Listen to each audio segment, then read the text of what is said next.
はい、哲也です。今日はね、トランプ演説、アリゾナ州知事は役立たずだというテーマでお話してみたいと思います。トランプ前大統領は最近長時間立ちっぱなしの大演説を次から次へと精力的にやってのけていますよね。すでに75歳を過ぎ、日本で言えばね、いわゆる後期高齢者と呼ばれる年齢になっているわけですけれどもね。演説のシーンをね、ネット上の動画で、見る限りね、まさにバリバリゴリゴリの現役政治家といった感じですよ。つい7月24日にもトランプさんはアリゾナ州のフェニックスで大規模な支持者集会を行い、またもや大演説をぶちかましましたよ。僕はこの情報を主にこの記事から得たので、今日はこの記事内容をベースにお話ししてみたいと思います。今回の演説ではマリコパ郡で2020年の大統領選挙に関して精力的に監査を続けているアリゾナ州の上院議員らを称える一方で、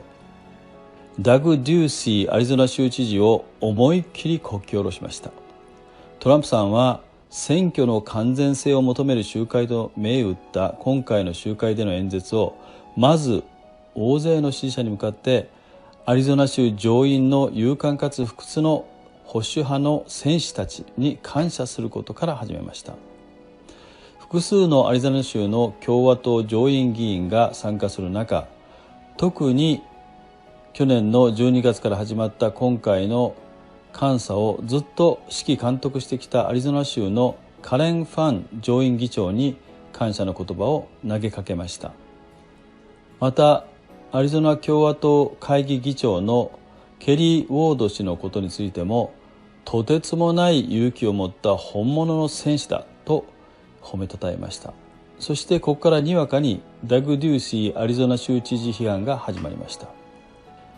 ケリー・ウォード氏は本物の戦士だ。彼女は何も知らないアリゾナ州知事と戦っているとね。トランプさんはその後、全く人気のない知事だよねと集会に集まった大勢の支持者の前でダグ・デューシー州知事をディスりました。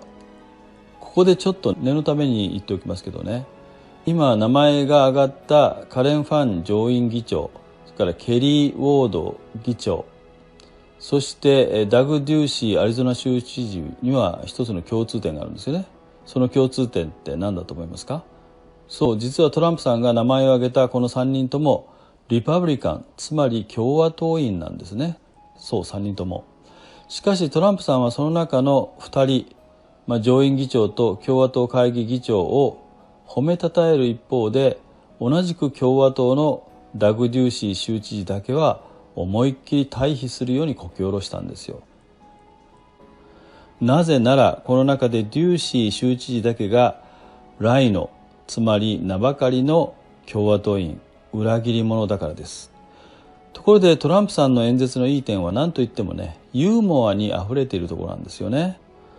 今回もデューシー州知事を腐す際に次のような面白い言い回しをしています。ここでデューシー氏の話を持ち出してもあまり拍手喝采を受けることはないだろう。私も言い続けたし、みんな知っての通り、デューシー州知事はあなた方に人気がない。しかし今やそれに新しいことが付け加わったんだ。それが何だかわかるだろうか。それはね、彼は今や私にも人気がないということだとね。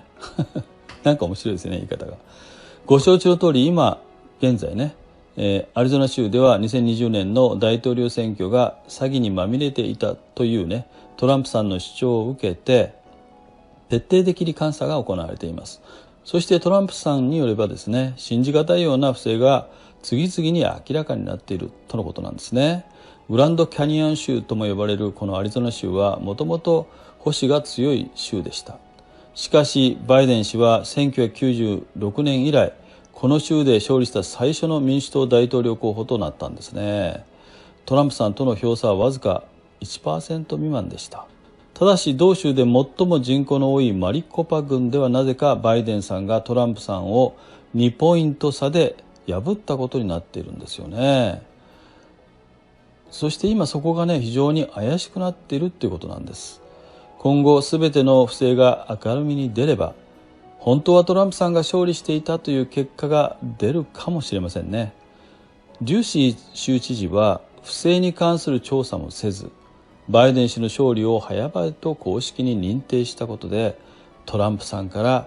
厳しい批判を受けました。そして今年4月にもトランプさんはデューシー州知事が票の監査について極めて非協力的だと非難したんですね。さらに今回の演説では、2020年の大統領選における有権者に対する詐欺を最悪の犯罪と呼び、アリゾナ州のマーク・ブルノビッチ司法長官、この人も共和党の人なんですけどね、ブルノビッチ司法長官が今行われている監査の結果を真摯に受け止め、やるべきことをきちんとやることを望むと強く訴えました。その上でトランプさんは、ブルノビッチ氏が来年の中間選挙で上院議員に立候補していることを踏まえて、もし彼がそうしなければ、つまりきちんとやることをやらなければ、とても悲惨なことになるだろうと付け加えたんですね。悲惨なことになるというのは単なる個人的な感想ではありません。これはね、ちょっと専門用語っぽくなりますけどね、いわゆる自己実現的予言っていうやつなんですよ。ブルノビッチ氏がきちんとした仕事をしなければ、トランプさんは彼のことはもはや金輪際支持しないということなんです。今共和党でトランプさんに公然と支持しないと言われて当選できる候補者はいるでしょうか。おそらく皆無に近いのではないでしょうかね。ご承知の通り、トランプさんは今や共和党最高の実力者となっています。そう、何の役職もないにもかかわらずです。っていうか、今や人気も財力も影響力もすごすぎて、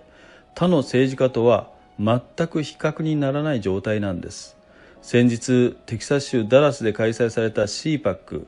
保守政治活動協議会での人気投票では、全参加者の 70% が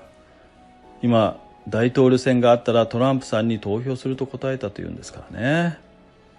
一人の候補者にこれほど圧倒的な票が集まるのはまさに異例中の異例と言うべきでしょ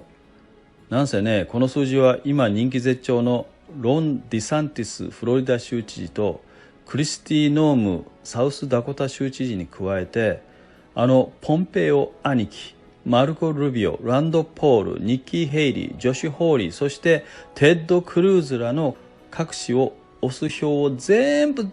合わせてもトランプさんを押す票の半分にも満たないということなんですよ。そして当然資金力、集金力でもトランプさんの右に出る者は誰一人としていません。そのためトランプさんは今や完全に共和党の事実上のキングになっているんですね。その支配力は日本の自民党で言えば、今や犬猿の中と噂される二階幹事長と安倍晋三前総理が手を組んだよりもはるかに強いと言えるでしょうね。ちょっと例えが分かりにくかったですかね。誰だってね、そんな圧倒的な実力者から次の選挙では君を支持しないからと言われたら、そりゃ悲惨なことになるでしょうね。ですからやるべきことをきちんとやらなければ悲惨なことになるというトランプさんの言葉は、ブルノビッチ司法長官にはアリゾナ州での不正解明の取り組みに向けた大きな、プレッシャーになることでしょうね。トランプさんは返す刀で最後にもう一度ダグ・デューシー州知事のことに言及しました。彼はあなた方の役に立たなくなるだろうとね。いや、厳しい言葉ですよね。今トランプさんの頭は来年に行われる中間選挙のことでいっぱいだと思います。これはアリゾナ州だけにとどまりませんけれども、次期中間選挙の最大の目的は上下両院ともに共和党が過半数を取ることと、共和党を純化するために全米に救うライノス、すなわち裏切り者たちを一掃することです。今その重大な作業がドナルド・トランプという一人のね、75歳の高齢者の手で精力的に進められているわけですよ。トランプさんはもはやお金のために戦っているのではない、これは明らかでしょうね。そして僕は地位や名誉よりも米国はもちろん世界の自由と民主主義のために戦っているのだと信じています。